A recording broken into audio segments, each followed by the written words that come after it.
කවුරුත් නොබලන එකම තමයි හොඳ. තමන්ගේ දිහා කවුරුත් බලන්නේ නැති වුනහම තමයි දුකක් දැනෙන්නේ. ඒත් අපි දිහා කවුරු හරි බැලුවාම අපිටම ආඩම්බරයක් දැනෙනවා. අන්න ඒක තමයි ඇත්ත.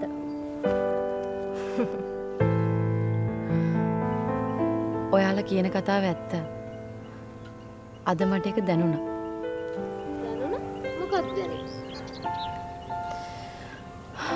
දුකක් දැනුණා. ඇයි? කෙනෙක් නිසා. කවුද? අනේ මේ ප්‍රශ්න අහන්න නැතුව ඔය නෝට්ස් ටික බලාගන්න.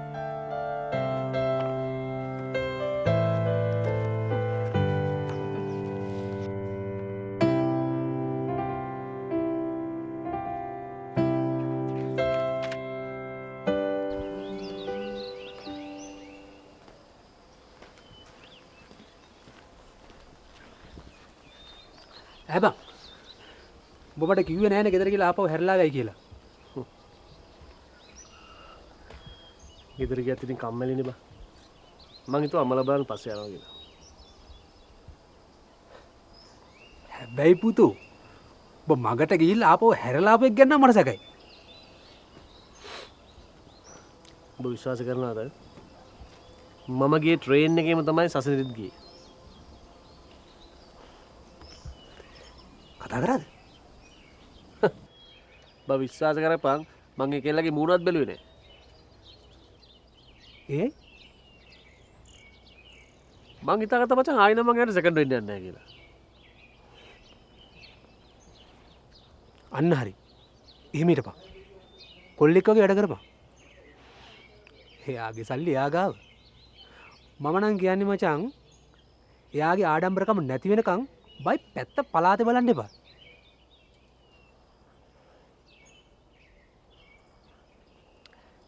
හැබැයි ඉතින් උඹ නොබැලුවා කියලා එයාට දැනෙන්නෙකුත් නෑ.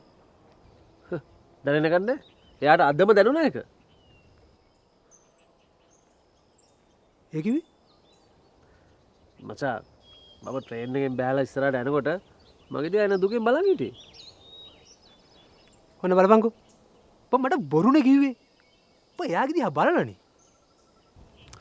හරි බං ඉතින් මම දැන් ට්‍රේන් එකෙන් බෑලා යනකොට මගේ ඉස්සරහටම හිටියේ. ඉතින් ඉන්න මම පොඩ්ඩක් බලලා ගියා.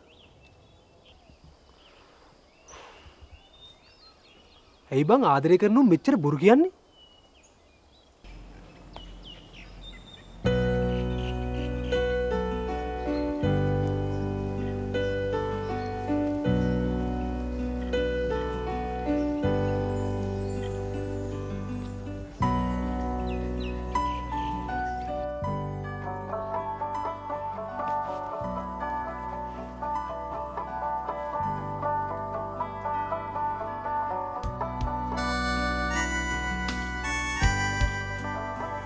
බලමු කතා කරලා බලමු.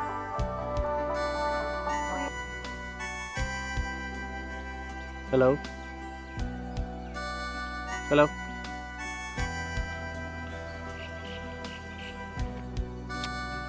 ඔය කට් කරා. මේ බලපන් කවුද කියලා?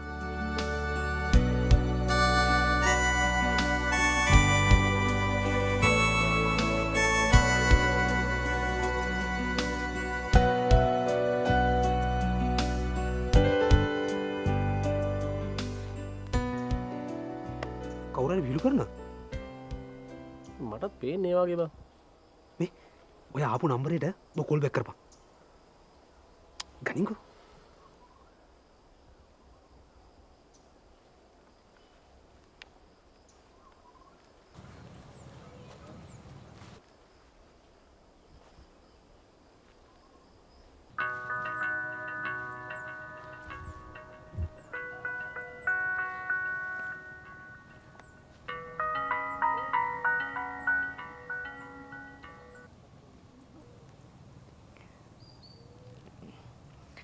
හෙලෝ. හෙලෝ. හෙලෝ.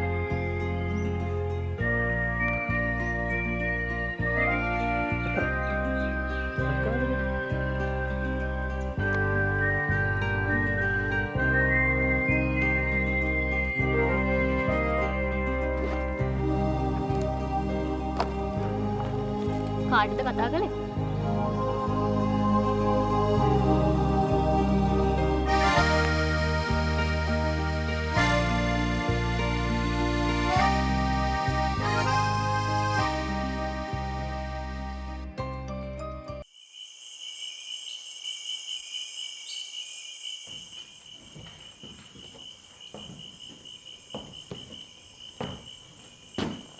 විනීතා මම මෙදා සැරේ හොඳ තීරණයක් ගත්තයි කියලා සතුටක් දැනෙනවා. මොනවද කියන්නේ? ෆැක්ටරි එකට අලුතින් අපොයින්ට් කරපු මැනේජර් ගැන. එයාට එක්ස්පීරියන්ස් මොකුත්ම නැහැ කියලා කිව්වා. එක්ස්පීරියන්ස් ලබන්න නම් ජොබ් එකක් තියෙන්න එපා. මිනිහා බිස්නස් මැනේජ්මන්ට් ඩිග්‍රියක් කරපු කෙනෙක්. මාත් මුලින් ටිකක් බයෙන් හිටියේ මිනිහා එක්ස්පීරියන්ස් නැතුව වැඩේ අවුල් කරගනීවි කියලා.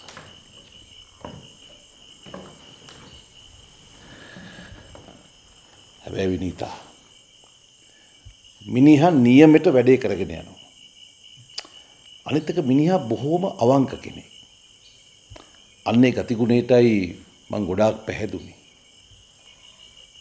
හිටපු හැමෝම මුලින්ම හොමනේ. ඒ මිනිස්සුන්ගේ එක්ස්පීරියන්ස් වලට අපි මුලින්ම රැවටුනේ. හැබැයි ඉතින් මාලිංග මගේ හිත බොහෝම තදින් දිනාගත්තා.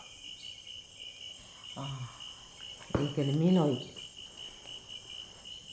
ගිම්හාන්ගේ ඩැඩි මමේ අනිද්දා මෙහෙ එනවා කියලා කිව්වා. මිස්ටර් කරල්ලියද්ද මටත් කතා කරලා ඒ ගැන කිව්වා. එයා එන්නේ විලින් එක ගැන කතා කරගන්නලු. ඔව් විනීතා. අපි මේ කටයුත්ත ඉවරයක් කළා දාමු.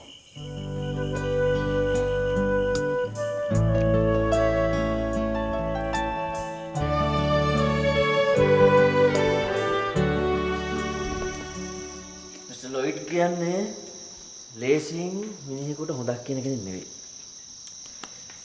හැබැයි ඉතින් මාලිංගම නම් හොඳ රයිතර අල්ලා වගේ. කොහොමද මේ හරියටම කියන්නේ? මං තාම වැඩ පටන් ගත්තෙත් නැහැ. හිතට ඇල්ලුවේ නැත්තම් එයා බංගලාවට කාටවත් එන්න කියන්නේ මම කැමති මේ පැත්තේ යන්න.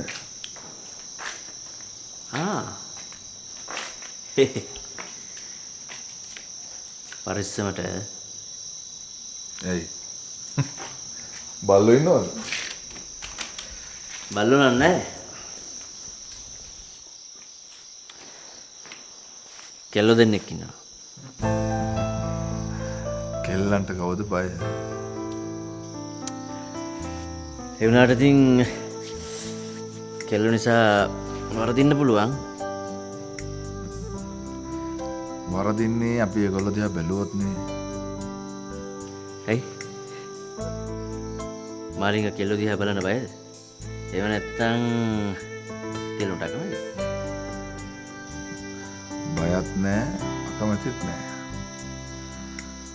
දැන්ටමත් මට කෙල්ලෙක් ඉන්නවා. ඒකයි මේ. නියමනේ.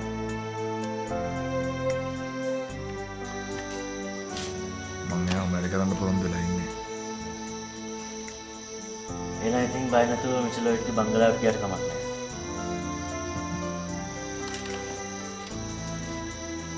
මාලිංග. මිස්ටර් ලොයිඩ් ඉන්නේ සුරංගනාවිය වගේ කෙල්ලෝ දෙන්නේ. එක සැරයක් බැලුවොත් දෙසරයක් බලන්න හිතනවාමයි.